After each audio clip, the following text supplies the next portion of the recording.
with Golf on Wheels. So it's basically trucks which are branded with our equipment. It goes to a school. It gets parked there for 2 days, a day, 2 days, depending on what the requirement is. And we've seen quite a bit of traction where we've got some of the schools asking for repeats. So which goes to show that yes, the kind of interest shown by the kids is more.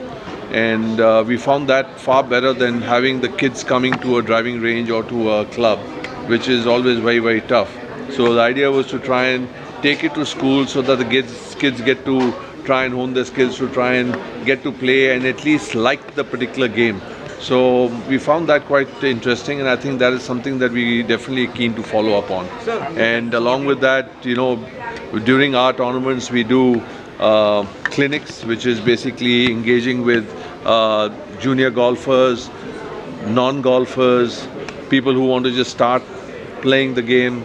All that has been put in place. So I think, you know, it is going to take time, but yes, definitely it's the right direction to be in. Sir, you just talked about this initiative. Is it centered around Tier 1 cities, or you are trying to take it? No, sir. It's going Tier 3 cities or rural yes, areas? all over. I mean, not rural immediately, but Tier 2 cities for sure.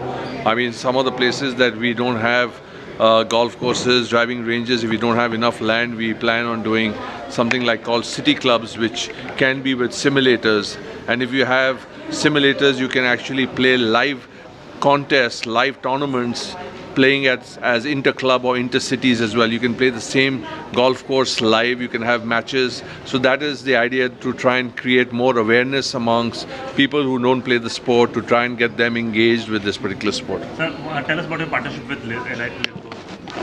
Well, I think that's a great partnership that we've had. We are very, very fortunate to have Liv Golf as a strategic alliance partner. Basically, our players do get a pathway onto international series events, plus the Liv promotions, which is huge as well.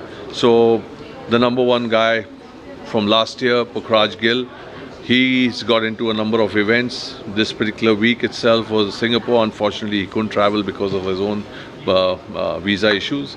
But yeah, he is invited into Singapore. He'll probably get into a number of other events. So that's a great step up for our players. We also have a partnership with the Asian Tour, where we get X number of spots on the final stage of the Asian Tour qualifying school.